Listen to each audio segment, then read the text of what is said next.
Olá, está no ar mais um cenário aqui na sua Local TV, o seu canal 23 da NET. Nesta semana nós vamos falar sobre política habitacional e para isso nós estamos recebendo o empresário Flávio Amari. Flávio Amari também é diretor regional do Secov, que é o Sindicato da Habitação, é vice-presidente do sindicato no estado de São Paulo e tem uma experiência já de muitos anos na questão habitacional. Flávio, é um prazer estar recebendo você aqui. Prazer é meu, Laino. Esse papo vai ser bem gostoso. Eu estou à disposição para a gente bater papo aqui. Ultimamente, não só em Sorocaba, mas no país de uma forma geral, uma das questões que mais o pessoal está discutindo é mobilidade urbana, que está intimamente ligada com o crescimento populacional, habitacional. Como é que vocês estão trabalhando nisso, Flávio? As cidades começaram a crescer, Laino. E as cidades, em 2001, o Ministério das Cidades, o governo federal, instituiu uma legislação que é o Estatuto da Cidade, obrigando todas as cidades com determinado número de habitantes, se não me engano, com mais de 50 mil ou 20 mil habitantes, a fazer o seu plano diretor, que é a lei que regra a ocupação, o uso do solo, o que pode e o que não pode nas cidades. E Sorocaba fez em 2004 o plano diretor, fez uma revisão em 2007 e está fazendo agora uma nova revisão, ainda não foi para a Câmara Municipal, mas está em discussão ainda dentro da Prefeitura e é uma legislação muito importante porque impacta na vida das pessoas, não hoje, mas no longo prazo. Sim. Por isso a importância da participação e a discussão para evitar com que a cidade fique inchada, mas a cidade cresça de modo ordenado. As pessoas ouvem muito mobilidade urbana e acaba, às vezes, reduzindo o termo por exemplo, andar com carro na rua. E a mobilidade urbana é muito maior do que isso, né? É a acessibilidade, é o pedestre, é o ciclista, é o motociclista, é o motorista de carro, é o ônibus, é todo um conjunto. E, às vezes, a gente vê algumas administrações, alguns prefeitos ou mesmo o governo, querer colocar de cima para baixo ou empurrar de cima para baixo o que eles acham que é o correto. Não dá, né? Tem que ser mais discutido isso, não tem? Então, tem que buscar o equilíbrio. E o ideal seria o quê? Para evitar esse transtorno, esse caos do trânsito, é a pessoa morar perto de onde trabalha, perto de onde estuda. 80% das viagens feitas hoje em dia são para ir de casa ao trabalho e de casa à escola. Ou você estudando ou para levar os filhos. Então, buscar integrar essas atividades minimiza o problema da mobilidade, que é o grande problema de hoje. E até curioso e contraditório, a gente vê notícias do governo federal, por exemplo, reduzindo o IPI de carro. Ou seja, incentivar, muito bem incentivar geradora de emprego e indústria automobilística, mas reduzir o IPI do carro faz com que as pessoas comprem mais carros. Então, e essa renúncia fiscal poderia até ser incentivando o barateamento de passagem de ônibus ou fomentando ainda mais investimento em modos ou modais de transporte, que pode ser o BRT, pode ser o VLT, pode ser o monotrilho, que causa menos impacto na cidade, é mais fácil de implantar. Buscar cada cidade a forma de deslocamento, mas sempre buscando relacionar a mobilidade com o uso do solo, porque essa integração que é importante. A melhor forma que a gente tem de se deslocar é não precisar ir. Então, se você conseguir morar do lado de onde trabalha, do lado de onde estuda, com escolas municipais boas nos bairros, com vagas disponíveis, as pessoas não precisam se deslocar para ir até o estudo e podem até caminhando para a escola, que seria o ideal. Mais ou menos, a grosso modo, né, o que idealizou lá atrás o Lúcio Costa, quando pensou Brasília, fazendo as superquadras onde você mora, tem o comércio local, tem a farmácia, o supermercado, tudo, e o máximo de deslocamento seriam para as quadras de escolas, onde a pessoa vai e já é rápido e muito mais fácil. Então, talvez ele tenha pensado nisso, mas se a gente vai para Brasília hoje, não se anda a pé. Não dá para andar em pé. Primeiro que pensou para 500 mil habitantes, hoje tem 4 milhões. E a cidade, ela tem ela é muito rápida, muito ágil o crescimento. Então, esses crescimentos todos, eles impactam e você tem que estar sempre atento, mas nunca mudando o direcionamento principal, a linha mestre de crescimento da cidade, até para dar segurança para as pessoas que compram uma casa hoje, ou que compram um apartamento hoje, ou têm uma indústria, para que não sejam surpreendidas no futuro com uma mudança de legislação que cause impacto negativo na vida delas. E a redução do IPI, além de incentivar a compra do automóvel, aumentando o automóvel na rua, gerou um outro grande problema, porque o repasse do Fundo de Participação dos Municípios, que é o dinheiro que vem do governo federal para os municípios, é composto de parte do imposto de renda e parte do IPI. À medida que, se você reduz o IPI, você diminui o repasse para os municípios, aumenta o problema dele e acaba gerando outro problema para os prefeitos administrarem a cidade. Que é um outro problema que a gente tem. São Paulo, o estado de São Paulo, com pouco mais de 40 milhões de habitantes, com a participação que tem no país, o que ele manda de imposto para o governo federal versus, como você colocou de municípios, mas pensando no todo do estado, o que vai de imposto e o que volta de recursos tem uma negativa de 180 bilhões de reais que não voltam para o estado de São Paulo. Não estou querendo defender movimento separatista, não é isso, mas tinha que voltar um pouco mais para o estado de São Paulo para a gente poder ter investimento compatível ao que a gente gera de riqueza e minimizando os problemas que a gente tem, inclusive de trânsito, que hoje é um dos maiores problemas, / segurança, porque você andar a pé, você também tem que ter segurança para você poder ir caminhando para o trabalho, para a escola, ou para o lazer, senão você vai ser assaltado e tem essa preocupação também. Então, esses dois investimentos são muito importantes, Em contrapartida, aparentemente, e recentemente saiu um levantamento do IDH do Brasil de uma maneira geral, e a gente percebe um crescimento muito grande nos municípios do interior, nos pequenos municípios. As cidades mudaram um pouco a forma de governar. Vocês sentem que as pessoas estão ficando mais nos pequenos centros, estão deixando de ir para os grandes centros ou não? Então, eu vi um movimento, a Fundação SEAD tem um estudo dos anos 90, anos 2000, dessa migração das capitais para o interior. Então, as capitais, por exemplo, São Paulo, mas isso aconteceu em alguns estados do Brasil. Mas o estado de São Paulo, na década de 80, 1/3 da população do estado vivia na capital. Hoje, 1/4 vive na capital, ou seja, houve uma migração. E nesses anos 90 e 2000, essa migração aconteceu para cidades como a nossa, Sorocaba, como Campinas, como São José dos Campos, Ribeirão Preto, cidades com 500 mil habitantes, mais ou menos. Jundiaí, com um pouquinho menos de 500 mil, 300 e poucos mil. Hoje está acontecendo o contrário.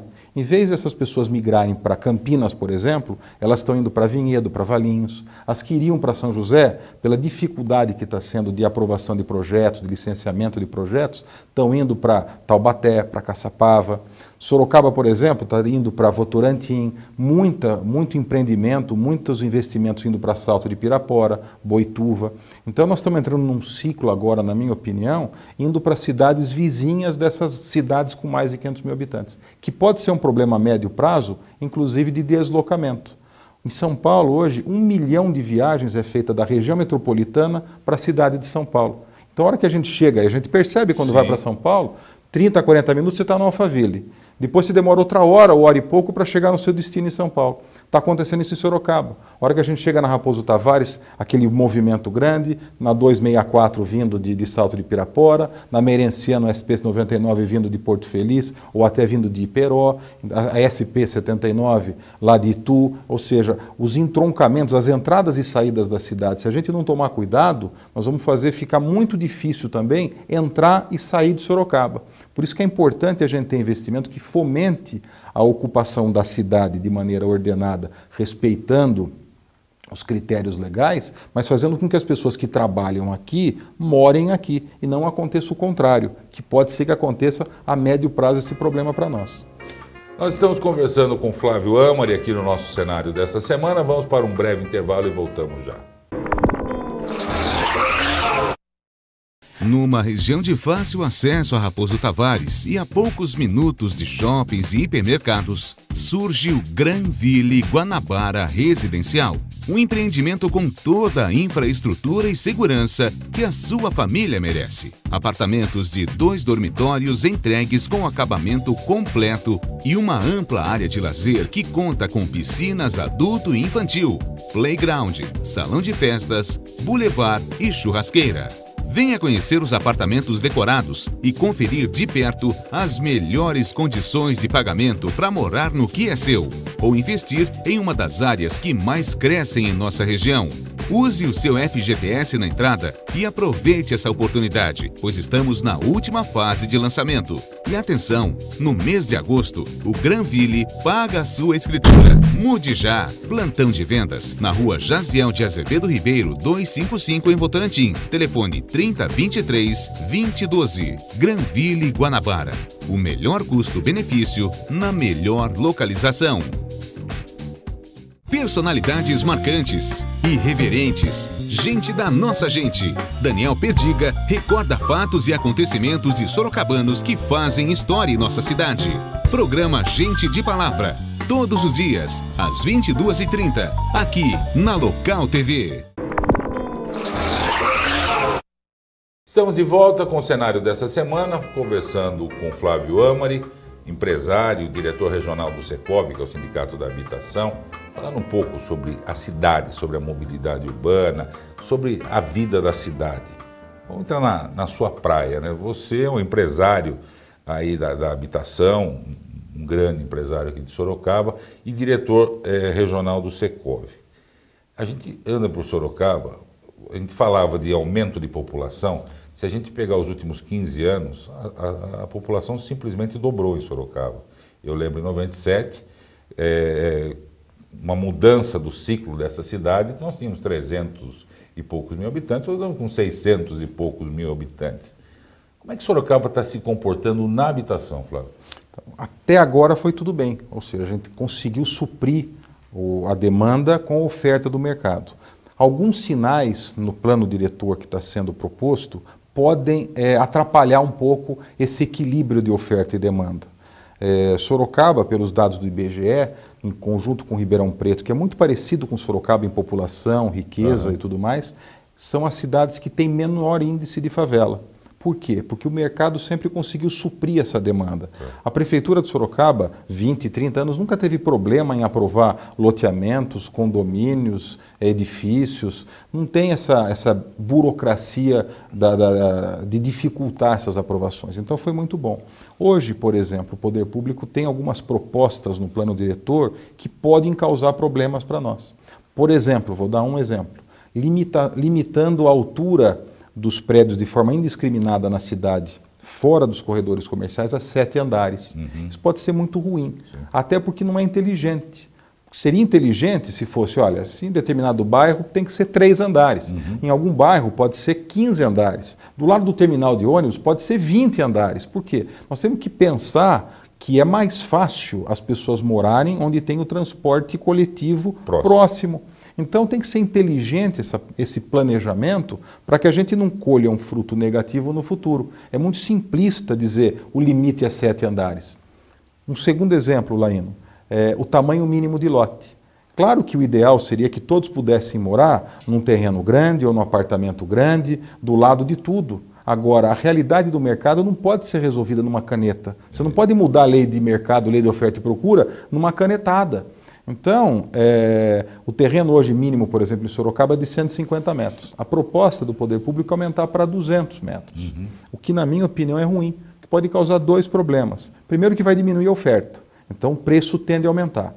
E o segundo problema, além de diminuir a oferta e aumentar o preço, é eventualmente 2 pessoas morarem no mesmo terreno, o que vai causar o problema maior ainda, porque hoje uma família morando em 150 metros, porque eles conseguem ter, se você faz 2 morando em 200 metros, a princípio a ideia foi boa, ou buscou ser boa, mas trouxe um problema pior, porque fez com que as pessoas morassem em 100 metros. E outra, as famílias têm problemas de separação, novos rearranjos familiares, as pessoas morrem, deixam herdeiros, então causa um problema, um impacto no futuro muito grande essa mudança nessa legislação. E dei 2 exemplos, mas tem outros exemplos também. Me preocupou um pouco, e essa proposta de alteração do plano diretor foi dada no final, quase no apagar das luzes do último governo, querendo aprovar meio a toque de caixa, sem discutir com a sociedade, em primeiro lugar.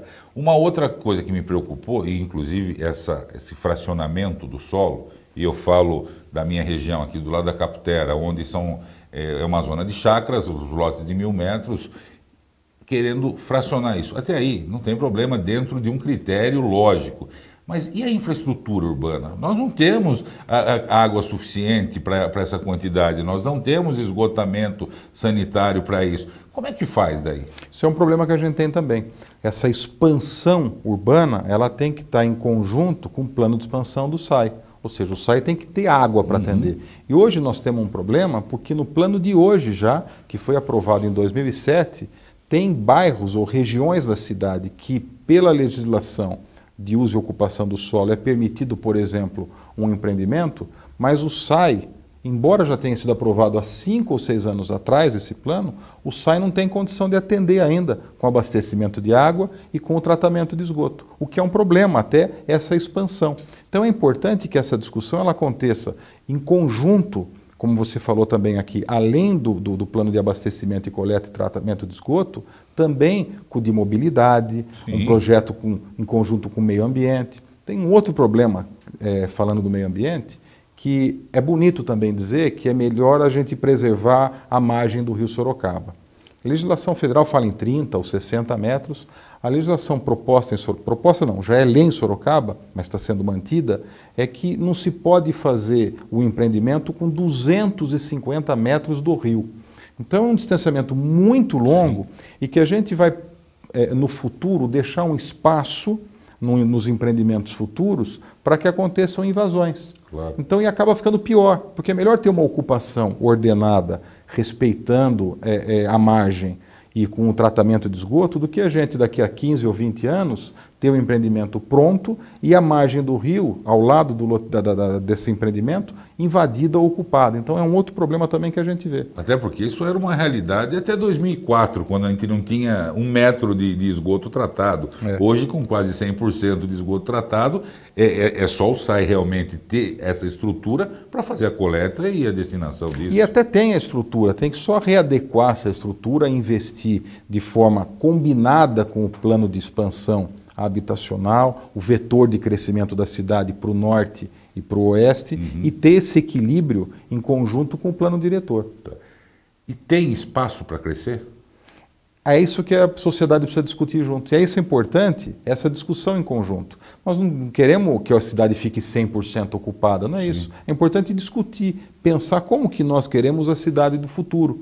Se for para ocupar menos Sorocaba e mais, por exemplo, uma cidade vizinha, nós temos que pensar de forma inteligente como ligar essas duas cidades, com estrada ou com sistema ferroviário, aproveitar melhor essa linha férrea agora. Talvez se resolva o problema, ou pelo menos estão sinalizando uma solução do problema da ALL, liberando essa linha férrea que liga de leste a oeste. Talvez a gente pode aproveitar um pouco mais Iperó, que está num canto, com essa linha férrea passando lá dentro, essa ligação, própria Araçoiaba da Serra também que chega próximo, indo até Brigadeiro Tobias, ou seja, dá para a gente pensar de forma inteligente uma forma de ocupar a cidade com um planejamento urbano e pensando também como urbanista, não só como empreendedor imobiliário, porque nós não defendemos a especulação imobiliária, nós não defendemos fazer tudo e aproveitar o mar, não é isso. A gente precisa discutir de forma inteligente, usando exemplos do mundo, não precisa copiar a Europa, não precisa copiar a cultura americana, nem a asiática, mas buscar a nossa forma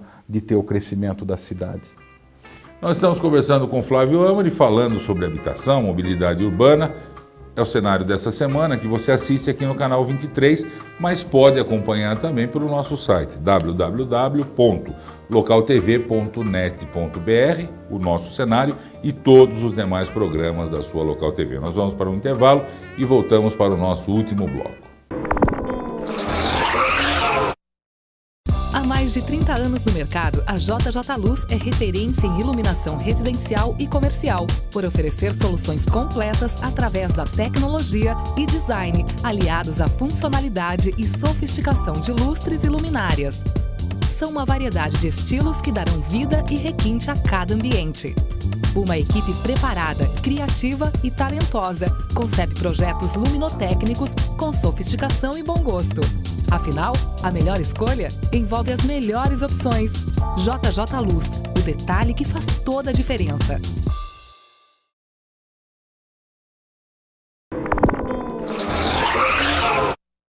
Estamos de volta para o nosso último bloco do cenário dessa semana, conversando com Flávio Amari, empresário e diretor regional do Secov, que é o Sindicato da Habitação. Eu conversava com alguém nesse programa, não me recordo bem com qual dos entrevistados, e a gente discutia uma questão de Sorocaba que parece que é assim. Vocês, numa entidade que nem o Secov, vocês não acham, vocês têm pesquisa, vocês acompanham, vocês têm os números. Que Sorocaba começou a criar uma coisa que São Paulo é muito assim.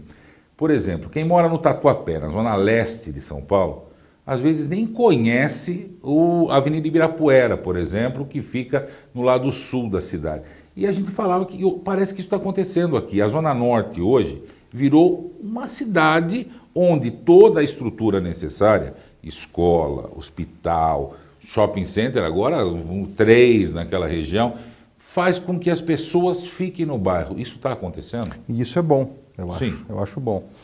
Tem um estudo do Nuplan, que o Flaviano outro dia me apresentou, que diz que 400 mil sorocabanos estão nessa região norte e oeste, que é mais populosa, como você colocou.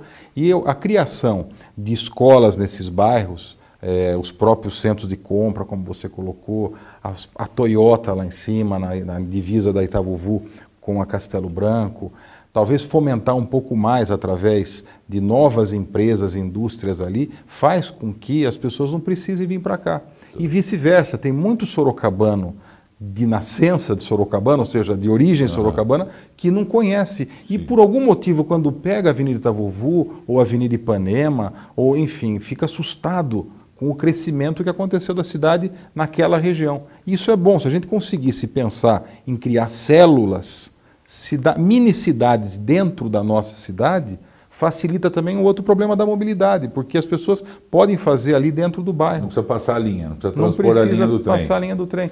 E uma questão que eu acho a mais importante de todas, eu conversava com um gerente do Banco do Brasil e ele dizia que a agência do Banco do Brasil, ali da ponta da Avenida Itavuvu, de todas as agências de Sorocaba, era o maior índice de depósito em dinheiro em espécie. Ou seja, mostra que aquele crescimento não foi um crescimento de baixo poder aquisitivo, existe dinheiro naquela região, ou seja, ela é autossustentável. Claro, claro. E há um tempo atrás, eu conheço a Avenida Itavuvu desde que eu era criança, quando a gente ia para lá vender terreno. Vocês só vivem ali naquela região.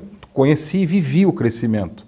E eu lembro quando não tinha banco nenhum e apareceu uma agência do Banco do Brasil, a agência do Bradesco. Hoje, praticamente todos os bancos estão naquela região, porque é importante ter esse atendimento também para aquela classe média ou média baixa que vive naquela região. E nós falamos até de coisas mais complexas, laboratório de análises clínicas, escolas, grandes escolas de inglês, ou seja, é a qualidade de vida realmente que aquelas pessoas têm. E no seu setor, eles estão comprando lá habitação, estão comprando... Eu não falo nem terreno, porque quase não tem mais loteamento lá. Que é um problema a médio prazo para a cidade também, então, não ter. Quando você falou de Tatuapé, por exemplo, os comerciantes lá do Tatuapé, parecido com os comerciantes, por exemplo, da Zona Norte, eles não querem vir morar na região do Campolim. Eles criaram o seu comércio, ganharam dinheiro, muitos ficaram ricos vendendo ali, mas querem morar ainda naquela região. Então existe espaço também para empreendimentos de um padrão mais alto na Zona Norte. O shopping Anália Franco, que fica no Tatuapé, em São Paulo, é um dos maiores shoppings em nível de venda por metro quadrado da cidade de São Paulo. E daquele povo dali, do Tatuapé, da Penha, daquela região da Radial Leste para frente. E o que poderia e deveria acontecer aqui, né? E acontece, né, porque as pessoas têm esse bairrismo. A gente ainda como cidade, embora grande, ainda como cidade do interior, a gente pensa assim, a gente quer morar perto de onde a gente sempre morou. Sim. Porque a gente conhece o dono da padaria, a gente conhece o dono do açougue, enfim, as pessoas se conhecem naquele bairro. E esse fenômeno é positivo, porque cria, como eu falei, essas células, essas mini-cidades dentro da própria cidade. Uma carência que eu tenho sentido, que é um sindicato que trabalha muito junto com o Secov, é o Sinduscom, que é o Sindicato da Indústria da Construção Civil. Todos, é unânime, não tem mão de obra. O que está acontecendo? Então, teve esse ciclo, agora amenizou um pouco esse problema, porque nós tivemos em 2008, 2009, embora com a crise mundial, a gente teve um aumento muito grande em financiamento para a construção, principalmente do Minha Casa Minha Vida. Sim. Então, foi uma loucura a contratação de mão de obra. Tem diminuído esse problema. Em algumas regiões do estado já não tem esse problema como tivemos no passado. Então, ele está sendo minimizado até porque está diminuindo, está tendo esse equilíbrio. O lançamento aumentou muito em 2008, 2009, 2010 no mercado imobiliário de maneira geral e agora ele está recuando. Não que está diminuindo, não é que está diminuindo, ele está diminuindo o ritmo de crescimento. Caiu na realidade. Está na realidade, como eu disse, buscando esse equilíbrio de oferta e demanda. 80% dos empreendimentos na cidade são de 2 dormitórios, por exemplo. Condomínios residenciais de 2 dormitórios, que é o da Minha Casa Minha Vida. Mas agora num ritmo menos frenético, embora com bastante ainda lançamentos em várias cidades do estado, num ritmo mais adequado que pode ter esse equilíbrio, principalmente da mão de obra, que era um problema. Agora não é mais tão sério quanto foi nos últimos anos. E uma reclamação muito do consumidor, da pessoa que quer adquirir seu imóvel, é o seguinte: para eu comprar um carro, eu passo na frente de uma concessionária, se eu tropeçar, eu saio dirigindo um carro meia hora depois.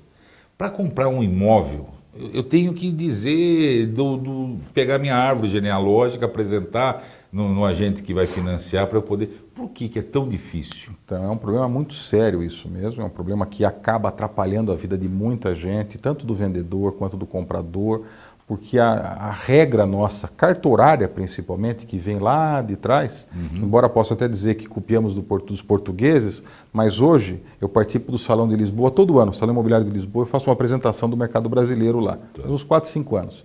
E tem sempre um cartório dentro do Salão Imobiliário, em que você pode comprar ou vender o imóvel na hora.